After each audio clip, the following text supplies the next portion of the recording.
Well, today is July 16th. It's going to be a great day.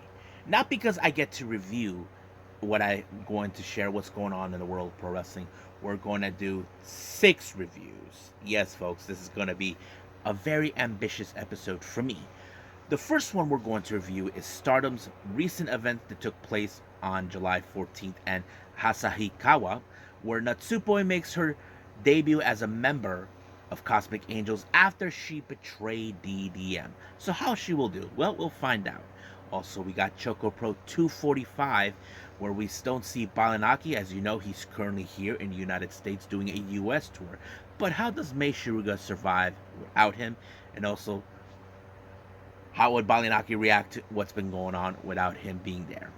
We also got, of course, the first opening rounds of the Tokyo Joshi Pro Wrestling Princess Cup. So we'll see who will be proceeding to get to the finals. But also, we got day one of the G1 Climax 32 with 4 matches with A, B, C, and D blocks taking their place. And also, we got NWA USA. We're going to see what's been taking place. And we cannot forget the latest LA Fights Volume 5. I'm excited to see what took place. So, let's get ready for another episode of Deleted Wrestle Zone.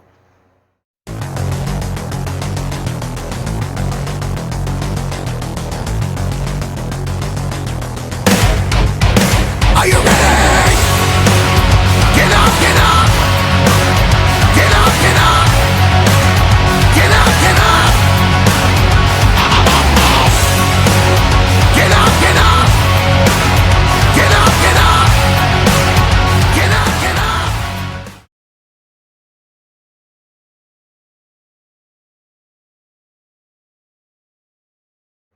Welcome everybody to Deleted Wrestle Zone, all things that is pro wrestling with AEW, NXT, New Japan Pro Wrestling, Impact Wrestling, the National Wrestling Alliance, various promotions, wrestlers, matches, and championships. I am your host, J-Rod here. So, let's begin with Stardom in Asahikawa, where this is their first summer tour in the northern area of Japan. They will be doing 3 shows. This is one of 3. This one is day 1. However, this particular day, as you know, is the debut of Natsupoi as the newest member of Cosmic Angels. But that will be our main event. But however, there has been some changes that took place in this particular tour. Waka Tsukiyama couldn't be there because we weren't sure yet because of what happened at Midsummer Champions. If you guys saw the photo, she was wearing a neck brace. Hopefully, it was nothing too serious, but I'm sure that the Stardom medical team are trying to tell her to take it easy for a while and rest up. But she will be back better than ever on the 23rd of this month for the Stardom in Showcase Volume 1. And as for Himeka, as you know, I mentioned before on the news updates that her father passed away recently. Basically, they sent her home to recover and grief from this particular loss. So this is really sad for her family. So we'll pay for our condolences for that. Now, our opening match, we have a 3-way. We have Lady C versus Unagi Sayaka versus Maika. Now, in this particular match, this is more of a feud between Lady C and Maika. Now, Maika has been very critical with Lady C because she hasn't been able to pick up the bigger matches, such as like main event matches or title matches. But she always loses to Maika all the time. But however, Unagi takes great pleasure getting involved, and something doesn't concern her except when it came to what happened this past last week on the 9th, where Natsupoi turned her back on DDM. But of course, she say, "You don't understand what's it like to lose a member." Well, she forgets. They felt it when Mai Sakurai actually joined them. So, however, much of this match was in fact focusing on both Maika and Lady C. Now, I wouldn't be surprised that somewhere down the line we will see those two collide. But however, I figured that this was going to end with Maika picking up the win with the Michinoku driver onto Lady C, giving her the win. Next match, we have Oedo Tai consistent of Ruka and Starlight Kid taking on their former friends Saya Ida and Koguma. So this was a very interesting match. As you know, they have always been back and forth with the whole thing with Stars and Oedo Tai. But however, it was in fact Koguma, the genius, the high-speed genius, who picked up a really good win when she pinned Ruka.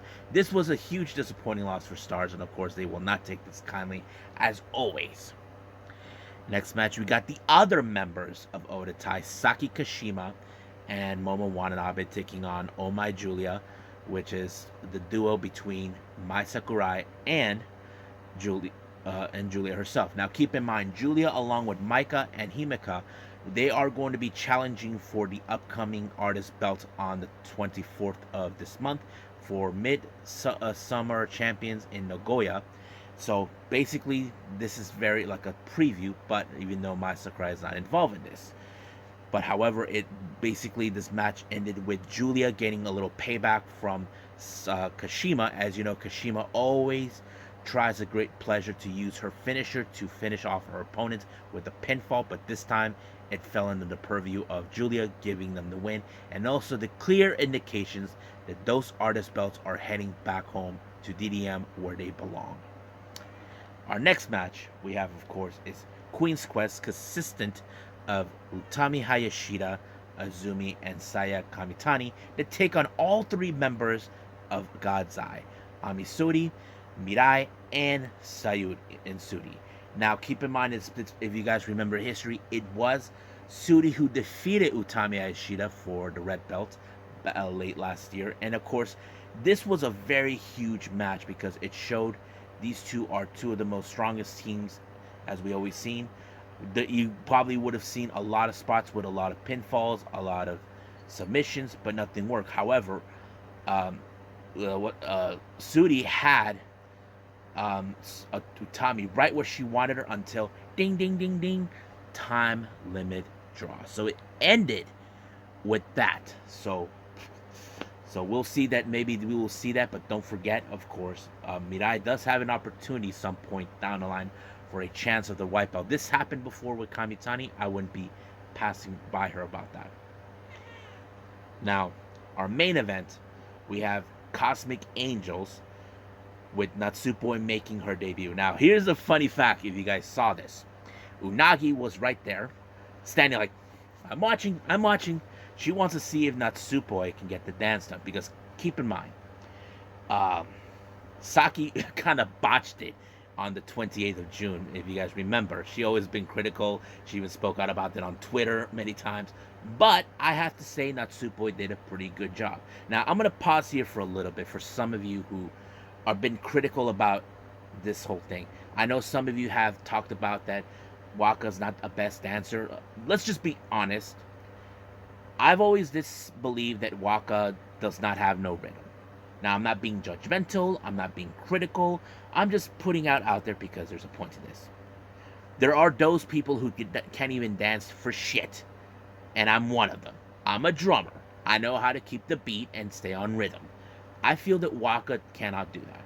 Now, as you know, let's just leave it as that, because I feel we cannot say who's the better dancer. But I can say this about Waka. I say she puts up a good effort. Despite the fact that she has grown. Let's just keep it as that way as we want to. Because I don't want to be that guy, trying to hear, all this and that. Let's just leave it like that.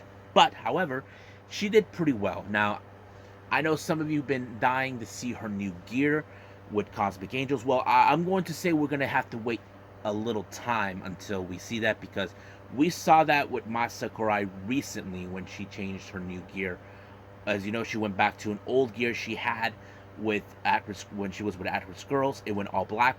But, however, I'm assuming that her new gear will be in the works. So we will have to wait and see when that happens. Now, as for their opponents, they'll be facing the members of Stars, Momokogo, Azuki, and Mayu Iwatani. Now, how would this trio with Natsupoi do well now with this? Well, I have to say they did pretty well, but however, it looks like Momokogo wanted to start a little fight with Tam Nakano, but however, Mina got in the way, and then later Natsupoi. So basically, it's like, if you want Tam, you have to get through one of us. So it's kind of like that. So Natsupoi ended up on the wrong side of a kick, but it was a pretty good moment. Like, I saw that the energy that Natsupoi was willing to do, and I think they did pretty well in their moves. And I think I think we could see down the line with what's with Tam and Boy in the goddesses being a tag team, because we know for a fact that we would like to see Pink Kabuki be in the goddess tag league, because that's what we saw. But however, in this, by the end of this match, it was Natsupoi who picked up the victory when she applied her finisher, the that one on top of the turnbuckle, the fairy something, and ended it right there. And of course, she gave out a really good promo saying that the revolution has started out with a bang, which is true, despite the fact the colors are not there because they're currently engaged with something else, and we don't know where Waka is at. However, they did show the cover of a magazine that was basically very huge with Shoe Pro magazine, and of course, it's not Natsupoi mentioned this the summer Natsupoi revolution. But Mina reminder, this is not just about her starting her revolution. This is the revolution of Cosmic Angels, because we're going to see some great things. And of course, we cannot forget they will be somewhere down the line collecting belts, because as you know, Saki, on the other hand, it will be challenging for the white belt on the 24th, and also Tam Nakano for the red belt on that very particular day. But I say it was a pretty good, successful match. I can't wait to see what's going to take place on the 16th, which was today. I haven't seen it yet, but once it's uploaded, I will be, of course, reviewing it myself and see how the combination with Unagi fits in now with Tam and Natsupoi. So I think that's pretty much it with Stardom. I believe it's time for ChocoPro.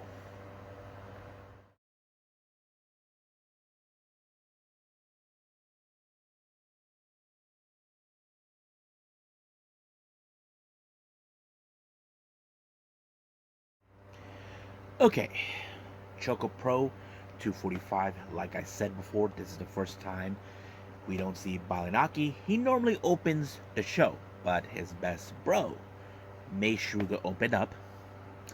I'm sure we know he's watching because he's staying in Orlando with Emi Sakura as we speak. So basically, she'll do the best of her ability while he's gone. So our first match is a three-way match. We have Sayaka Obihiro versus Yuna Mizumori versus Masahiro Takanashi. Now, three ways are very predictable. I was like not 100% sure how this one is going to be in the conclusion. But I have to say there were moments where I can see like more of the aggression is coming from both Yuna Mizumori and Masahiro Takanashi. The reason is Yuna will do anything in her power to pin Masahiro in order to get a shot of the Asian Dream Tag Team titles. Now, before Masa, they won those belts from Best Bros, and the Best Bros won by Tropical Wild, which is the tag team with Yuna Mizumori and Saki from Colors.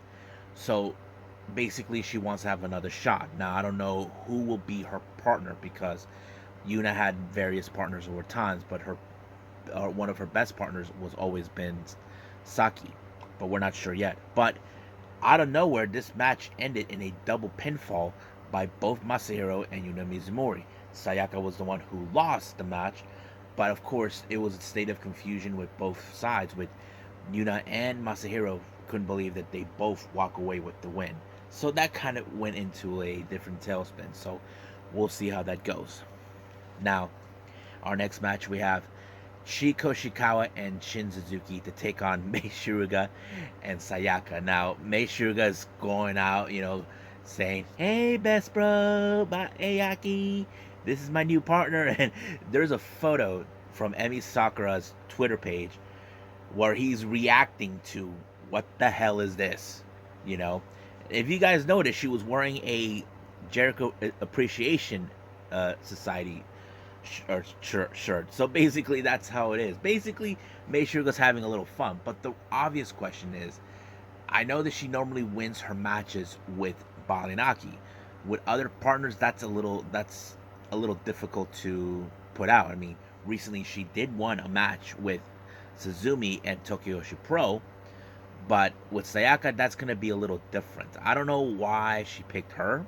I mean, she could have picked someone else who's a bit more stronger. I don't know who, but there were moments that I can see that they're trying to kind of capture the magic what the Best Bros did, moves that only Baliyan Akki could pull off with Mei. but it did not help one way or the other. But unfortunately, Shin Suzuki picked up a huge victory when he pinned Sayaka. But however, in the post match, it appears the temper flares between Chiko Shikawa and Mei Shruga. They continued fighting until finally someone had to break down. Now, for our Junkin tournament, this one I did not anticipate a whole lot because I did not know how this was going to turn out. I can tell you this, that Sayaka made it through, but she lost to none other than Mei Shruga. Uh, Shin Suzuki beat Masahiro in the semifinals. So it ended up with Shin Suzuki and Mei Shruga. But Mei Shruga was a bit more nervous because she's not sure if this is a thing that she could win. Now, anything could happen, but unfortunately, it did ended up with Mei Shruga winning. Of course, Chiko Shikawa, on the other hand, she wished she could have won because there's like a bit of a rivalry between who is going to be the top ace in Got to Move. That's always been the clue factor within Got to Move the entire time.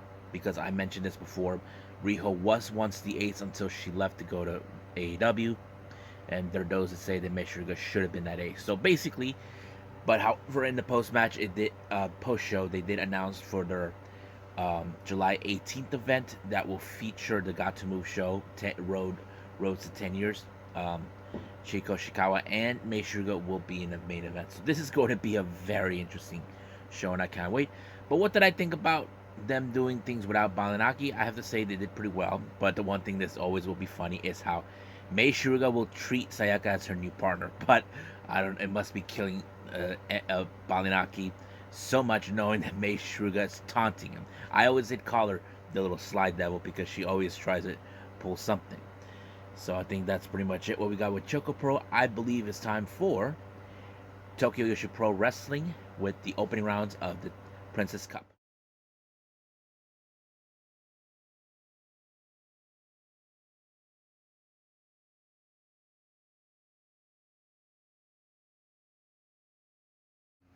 Okay, so we got Tokyo Joshi Pro Wrestling, which is taking place at the Ryogoky KFC Hall, and they opened up with, of course, the opening rounds for the Tokyo Princess Cup 9. As you know, the bracket has already been set. However, we do have some matches that took place prior before those matches for the Princess Cup. Our first match, we have a 5-on-5 match. We have Miyu Watanabe, Hikari Noa, Raku, Yukio Anoi, and Rika Tatsu taking on Arisu Endo, Naoki Kura, Yuki Kamifuku, Maki Ito, and Yuka Sakasaki. Now, in this particular match, anything could definitely happen. It was all 5-on-5. I thought it was a really fun match because, not to mention, you have like Raku, who knows how to put people to sleep. But I did notice in the first team, you got all members of Up Girls in the same team. Now that's kind of rare on certain occasions. You see, the Up Girls don't normally team up because because of their individuality. You look at Hikari Noa; she's more of the deathmatch type looking hardcore chick. Raku, she, being Raku, being silly, being a childish girl, putting people to sleep. And you got Miyu Watanabe, who is very athletic and very prominent, and very strong for a girl of her size. But they team up with, of course, people that Raku and Miyu has teamed up. Miyu has teamed up with Rika many times, and of course, Raku is becoming closer with with Yuki Inouye. But it was a really interesting match. But however, it was, of course, Rika Tatsumi that picked up the victory onto Arisa Endo with first a hip attack and then a cutter. 1, 2, 3, it was done. Next match, we got a three-way. We got Kaya Toribami versus Suzumi versus Mizuki. This was a very interesting match because anything could have happened in this particular. Now, as you know, Kaya Toribami only had one victory either in tags or in singles. However, she suffered the fate by a crossfade by Mizuki that allowed her to win the match. So basically, she took the W. Now, our next 4 matches are part of the Tokyo Princess Cup 9.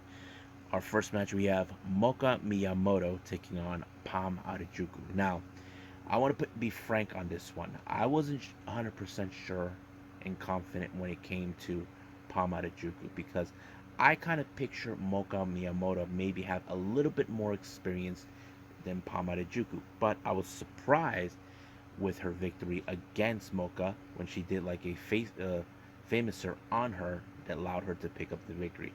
Now, I hardly see Palm win either in singles competition that often. In tag competition, maybe a small percent chance, but it was very surprising. But I had to say, it was very interesting. Now, our next match, we got Mahito Kiru taking on one half of the Princess Tag Team Champions, Yuki Arai.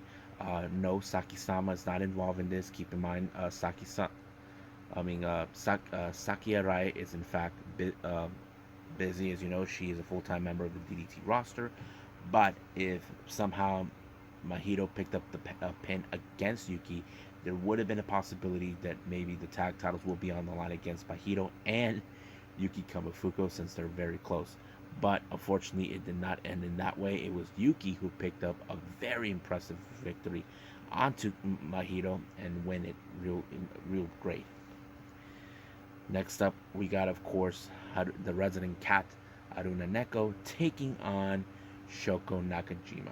I thought this match was pretty good because it was seeing more of Aruna Neko more often as a singles competitor. But however, there was no way that Neko could have won this one because we know that Shoko Nakajima is the current champion, and she put her away by applying the silencer and goodnight kitty cat. So Shoko Nakajima walked out. Now, our main event, we have Hyper Masao taking on, of course, the ace of Tokyo Joshi Pro, Miyu Yamashita. I thought this match I knew it was going to be. Now, Hyper Masao, if you guys know, she is always looking for tricks to ensure she wins her matches. She even tied down the ankles of Miyu Mashita in order to win. Now, Miyu Mashita went through hell and back. None of the tricks that Hyper Masawa used on her worked. I don't know why she did, but it did not. But luckily, it did ended with, of course, with a very interesting knee strike onto the face of Hyper Masao that gave Miyu Yamashita the victory. So we'll see what happens. Now, keep in mind, she will be missing one day of the tournament since she'll be heading back to the States for a particular match. So I think that's pretty much it. I will cover more on Tokyo Joshi Pro when it comes around as the Princess Cup tournament continues on. Right now, I believe it's time for New Japan Pro Wrestling, day one of the G1 Climax 32.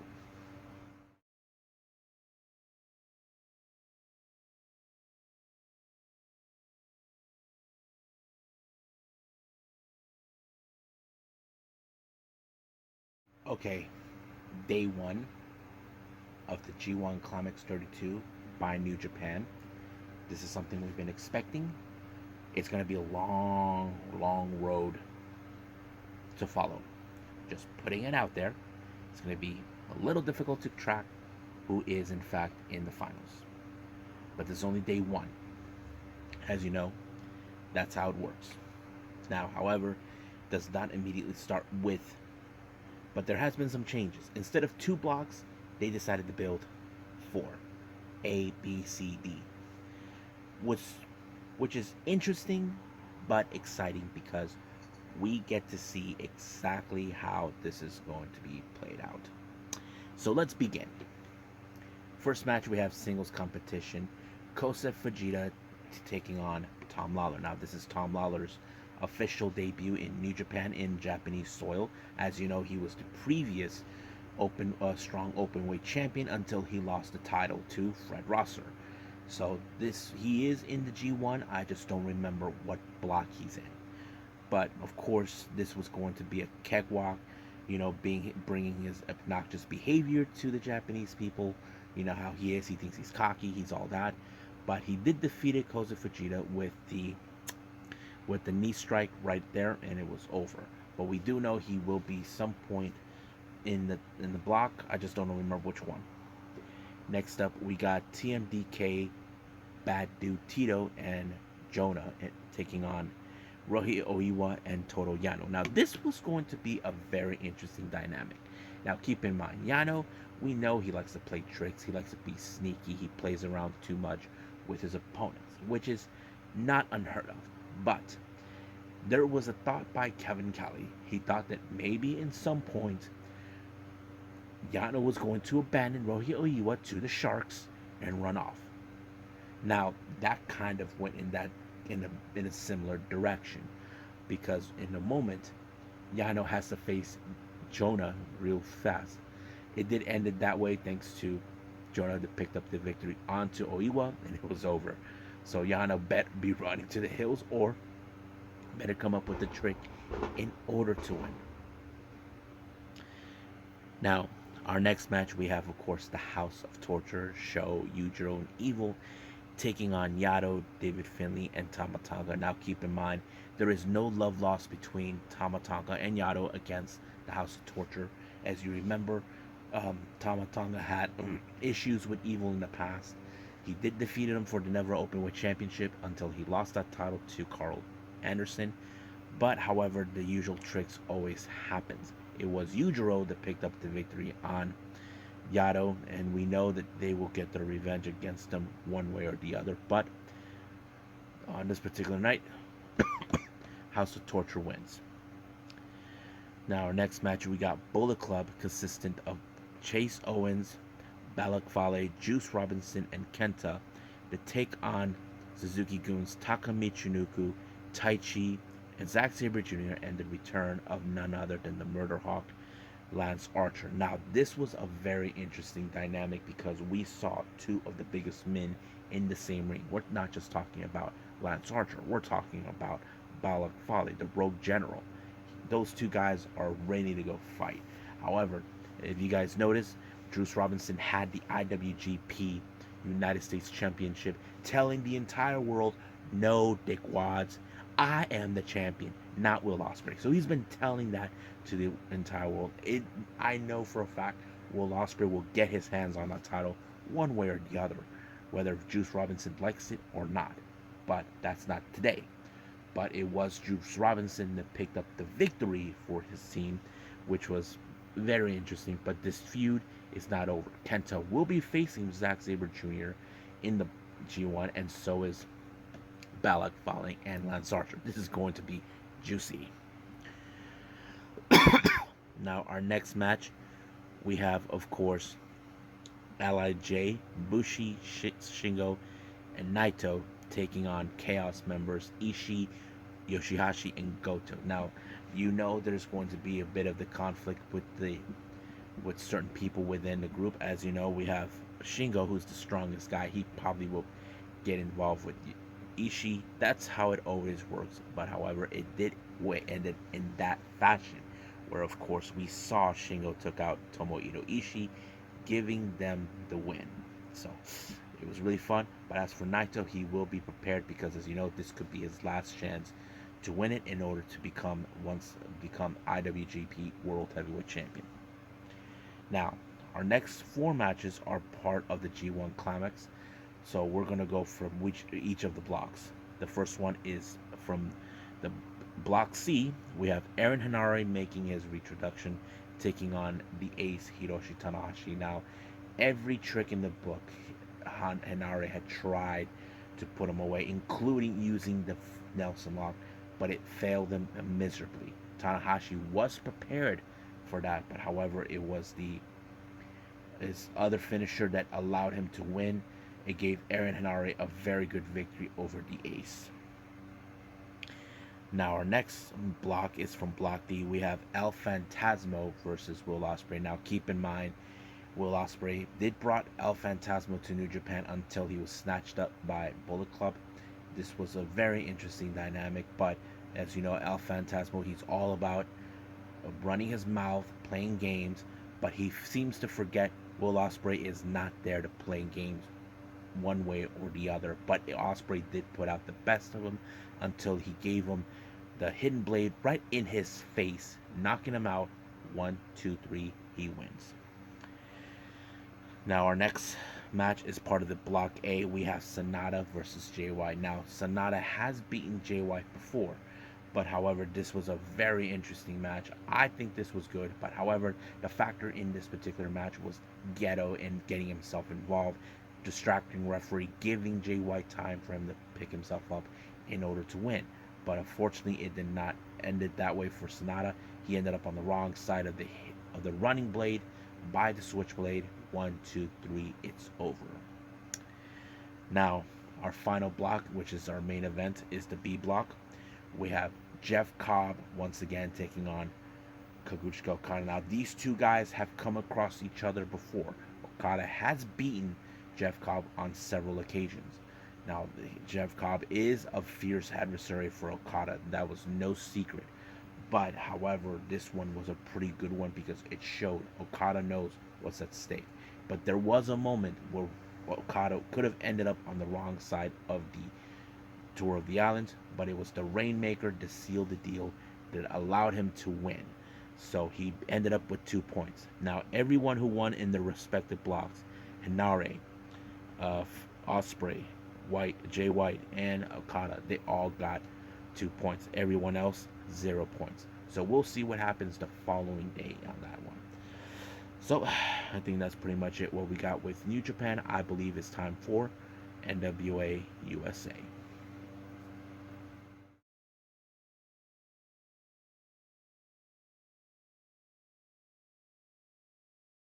Okay, so let's talk about NWA USA.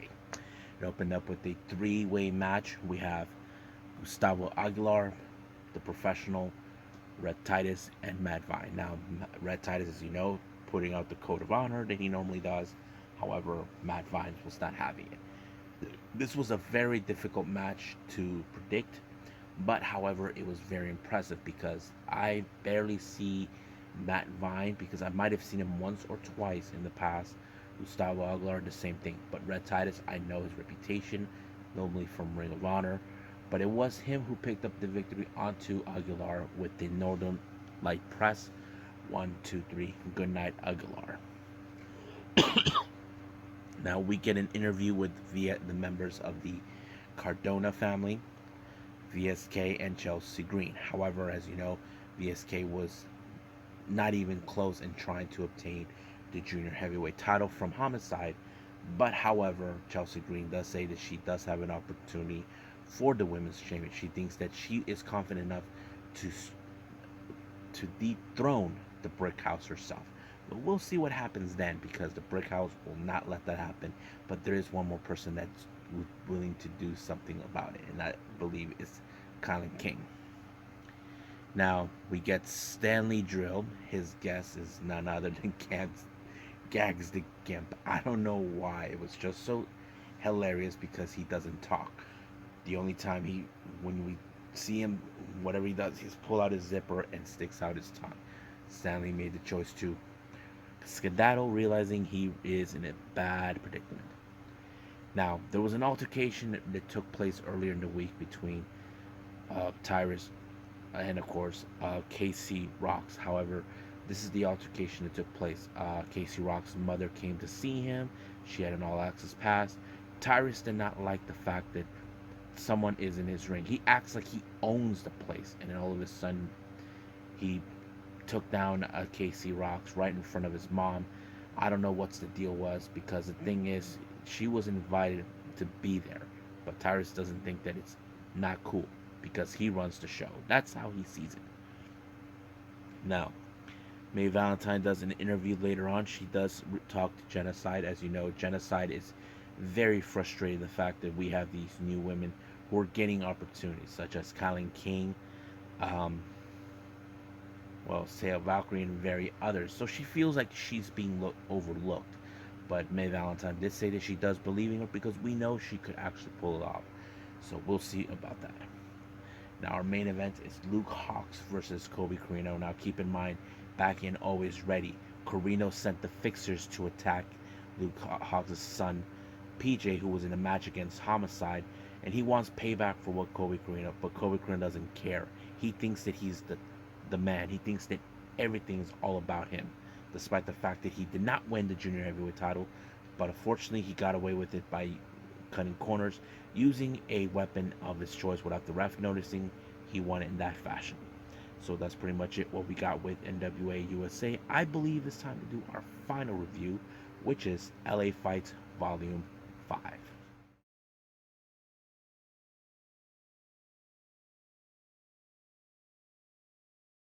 Okay, LA Fights Volume 5. It's great to see it back again. Our opening match, we have the return of Starboy Charlie taking on Lucas Riley. Now, this match was great. I think it was a pretty good opener. These guys are very athletic. They're like cruiserweights in every way I possibly can describe it. However, there was some moments I did like is Lucas Riley that he was almost on the verge of crossing the line. There was a moment where he left Starboard Charlie's arm right in the arm. Now, there was a part of him that wants to hurt him. The other part's like telling him, don't do it, don't do it. So he did not. But the match continued until Starboard Charlie decided to apply the Mudo lock onto him on various occasions, but he knew he had to disorient his knee one way or the other until he applied it. Now, as much as he applied the Mudo lock, Lucas Riley did not give up. He did not tap out, but he passed out, so that means the winner became clearly Starboy Charlie. Our next match, we have Damian Drake versus Titus Alexander. Now, originally, this was supposed to be Jai Vidal, but unfortunately he ended up injured the day before, so he could not make it. So Titus Alexander, in fact, became the replacement. But Titus Alexander decided to take all of his aggression out, as you know. He has a huge chip on his shoulder. A friend of his passed away. So he decided, what the hell? He took out Damon Drake by applying the Sentai driver, and boom, it was over in that way. Next match, we have a three-way. We got Gregory Sharp versus Midas Black versus Brandon Gatson. I have to say, Brandon Gatson was very impressive, very athletic, very energized. I was like, wow. I know I've seen him on certain occasions, but I did not see this type of individual in the ring before. And I think I kind of like it, and I believe it's real fun. So it was, of course, Brandon Gatson that picked up the win onto Midas Black, and it was over right from there. 1, 2, 3. Now our next match, we have Rob Shit taking on Juicy Finale. Now you know this is going to be not an easy task for Rob, because Juicy Finale is a big Samoan dude that you don't want to go up against. However, he ended up on the wrong side of the Samoan drop. 1, 2, 3, Juicy won. Next up, we got Jordan Oliver taking on Jack Cartwheel. Jordan Cruz. I forgot. Jordan Cruz taking on Jack Cartwheel. I thought this match was unbelievably good. I was practically enjoyed everything. Now, I love Jack Cartwheel. He's an amazing wrestler. I enjoyed his athleticism, what he can do, especially when he does cartwheels. But it was him who picked up a very good victory on Jordan Cruz. I was like impressed with that. So I think it's pretty good. Now, this guy comes out named Lazarus who was looking for a fight. It turned out he ended up in the bad side of Early Morning's guy Steele. This guy, I don't know much about him, but it seems that he got the job done. He was able to win the match against Lazarus like that. Now our next match is tag team action, the only one of the night. We have Nick Wayne and Jordan Oliver, two of the prominent wrestlers in pro wrestling. We against Gangsta Party, B-Boy, and Little Cholo. I thought this match was great, but there was a moment we thought that this match could have ended because B-Boy might have got hurt, but it luckily did not. It continued on until Little Cholo was able to pin Nick Wayne, but he uses the ropes in order to win. So that kind of sucks, but I wouldn't be surprised if we do get a rematch for that particular match. Next up, we got Cutthroat Cody taking on my buddy Hunter Freeman. I thought this match was very intense because of the deathmatch style that it was set up, but it was Hunter Freeman, the multiple uses of the doors that allowed him to put Cutthroat Cody out for good in order for him to win. I thought it was great. So he won by him making him pass out from all the beating that he suffered. Now our main event, I have to say this one was amazing. We have Kevin Blackwood taking on Sandra Moon. Now, I cannot say I've ever seen Kevin Blackwood face a woman before, but it was great. I have to say, the moments we see where she kicks out or he kicks out, it's like, it's going to be phenomenal, and I just loved it. Even whenever Kevin Blackwood gets mooned to kick out, it's like, what the hell I need to do? But unfortunately, it ended up in favor of Kevin Blackwood by putting a very strong pinfall onto Sandra Moon. But I have to say, it was a good one. I love this match. It was amazing. So I think that's pretty much it what we got. So I believe it's time to call it a day. Well, I hope everybody enjoys this episode. Like I said, this is a 6 review one. I don't know how big this is going to be, but I practically enjoyed this. Now, the reason I did it because I kind of forgot about NWA USA and LA Fights, but I decided to do this.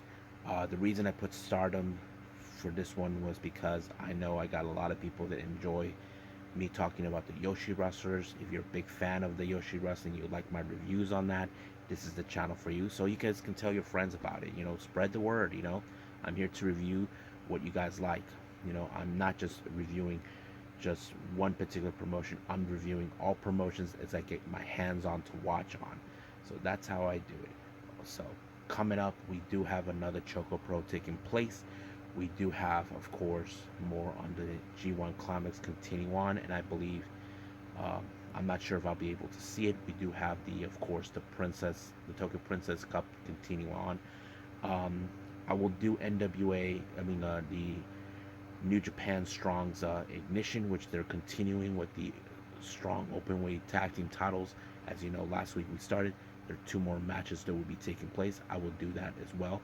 So we'll see how it goes. And I have missed out the latest GCW event and AAW event as well. But we'll see how that goes. I may have to put all of that together in the same video. But also we'll be considering doing a discussion video for all of you regarding about the recent developments that have been going on with the Cosmic Angels, adding colors into the mix, and of course the recent member that made the shocker all around the world. We're talking about Natsupoi. So stand by for that one too. So for right now, I'll see you guys in the next DWZ time. Same DWZ channel. I must bid all of you adieu. So goodbye.